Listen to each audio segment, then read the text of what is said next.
Hola muchachos, venga, vamos con la relatividad. Bueno, para entender la relatividad de Einstein, primero conviene darle un repasito a la mecánica relativista clásica, al movimiento relativo clásico, que os lo explicaré en primero y habéis hecho muchos problemas, pero bueno, es conveniente darle un repasito con una formulación un poco particular porque es la que se utilizará luego en la física de Einstein. Bueno, pues en la mecánica clásica el movimiento relativo, al decir movimiento relativo nos referimos a cómo se mueven unas cosas según cómo se muevan los observadores, es decir, cómo se ve el mismo fenómeno visto desde un sitio o visto desde otro. Eso se estudia con las transformaciones de Galileo. Bueno, las transformaciones de Galileo son muy sencillas, lo único que lo vamos a formular de un modo un poco distinto porque nos conviene de cara a la física relativista de Einstein. En principio yo voy a considerar un observador que le voy a llamar O y que está en reposo respecto a esta partícula. Está con velocidad cero, puesto que está en reposo respecto a la partícula. Bueno, ese observador ve la partícula. Bueno, esto voy un poco rapidito porque esto supongo que lo tenéis dominado. Vale, ve la partícula con estas coordenadas, con la coordenada X, con la coordenada Y y con la coordenada Z. Hemos orientado los ejes en este sentido porque muchos ejercicios de relatividad dan por supuesto que lo estamos orientando así y nos va a resultar más conveniente y más fácil, si no puede ser una confusión. Bueno, pues este observador en reposo ve esa partícula, ese punto, y lo verá con unas coordenadas X y Z. Otro observador, a este le voy a llamar O', los ejes coinciden, está exactamente en la misma posición, pero este está con movimiento rectilíneo y uniforme, es decir, tiene una velocidad que vamos a llamar U constante. Le llamamos U porque luego nos van a aparecer otras velocidades que llamamos V y para distinguirlas. La U es la velocidad con la que se mueve el observador que tiene movimiento. El otro velocidad cero, claro. Bueno, pues puesto aquí, echándole a esto una foto del tiempo inicial, bueno, pues el punto lo ve en las mismas coordenadas, eso está claro. El punto está aquí, si yo las trazo sobre los ejes, van a ir a parar todas al mismo sitio, la X, la Y y la Z. Así que está viendo un punto X y Z. Bien, esto coincide en el tiempo inicial. Pero ¿qué ocurre pasado un tiempo? Bueno, pasado un tiempo, el observador O' sigue en el mismo sitio. Este no se ha movido. La partícula no se ha movido respecto a O, pero el observador O' se está moviendo con velocidad que vamos a suponer horizontal para no complicar las cosas. Solo se mueve en el eje X, es decir, estaría por aquí, por ejemplo. Por ahí estaría O'. Bueno, O sigue en la misma posición, pero O' ha avanzado.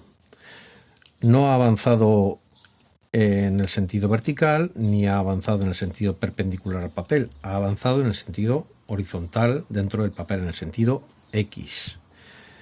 Si dibujamos los ejes X y Z y los del otro sistema, que por distinguirlos podríamos ponerle X', Y', Z', ha avanzado este trocito en el sentido del eje X.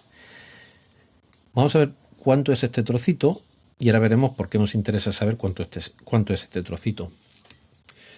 Bueno, pues ¿cuánto se ha desplazado? Este desplazamiento es muy fácil de calcular. Ya sabemos, la velocidad es el desplazamiento entre el tiempo. Bueno, pues se ha desplazado U. Vamos a ponerle una U. Se ha desplazado U por T. Este trocito es U por T. Y ahora vamos a preguntarnos qué ve cada uno. el observador O, que no se ha movido respecto a la partícula, tiene que ver forzosamente lo mismo. Ve las coordenadas X y Z, que se corresponderían con esto.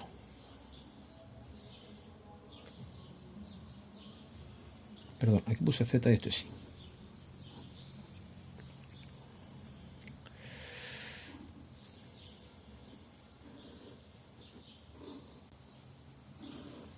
Bueno, dibujo muy malo. Bueno, pues ve la coordenada X allí, ¿no?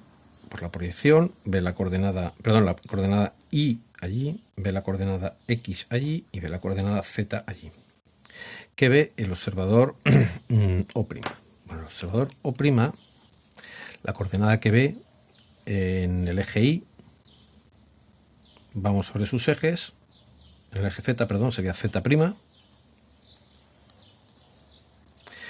La coordenada que ve en el eje Y, bueno, trazamos por allí, corta aquí, sería Y'. Y aquí vamos a hacer una pausa. Vamos a ver claramente que este trozo, que es Z', esto mide Z', es igual que el trozo que mide Z. Así que vamos a escribir Z' es lo mismo que Z. Igualmente nos pasa con el eje Y. La coordenada Y' es la misma que la Y. Luego yo puedo escribir Y' igual a Y. Los dos trocitos son iguales. Y ahora llegamos a la X. El observador O' está viendo la coordenada X'. El observador O ve la coordenada X, que no ha cambiado porque no se ha movido. Pero ahora las dos coordenadas no son iguales. La coordenada de O' sigue siendo X, pero la X' no es lo mismo. Le han quitado este cachito, porque es el trozo que se ha movido el observador desde aquí hasta allí. Es decir, la X' ahora sería la X que veía al principio, os recuerdo que estaba aquí y veía X, menos el trocito que ha avanzado, UT, el desplazamiento que ha tenido, que era UT. Así que esta sería la otra ecuación que nos relaciona X con X'. X' es X menos U por T. Y estas son las transformaciones de Lorentz. Fijaos que es muy fácil. Me dejo un hueco, ahora veréis por qué.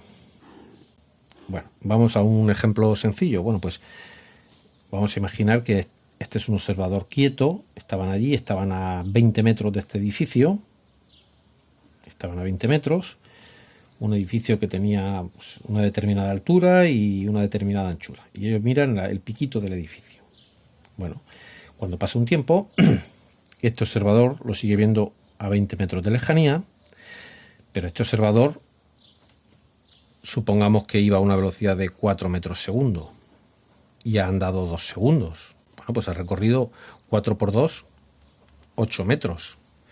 Como ha andado 8 metros, ahora ya no lo ve a 20 metros como lo veía al principio. Ahora lo ve a 20 menos 8, 12 metros. Es decir, lo ve a la X que tenía al principio menos el U por T. O sea, muy fácil de ver. Bueno, hasta aquí las transformaciones de posición. Vamos a ver las transformaciones de velocidad. Para ello, la partícula esta tiene que estar moviéndose con alguna velocidad. Bueno, como no puede haber curvas ni tal, vamos a suponer que se mueve también con movimiento rectilíneo y uniforme. No puede haber curvas, no puede haber aceleraciones, luego movimiento rectilíneo y uniforme. Y se mueve, vamos a ver cómo ve cada uno, cómo se mueve. Os lo cuento en el siguiente vídeo para no andar mezclando.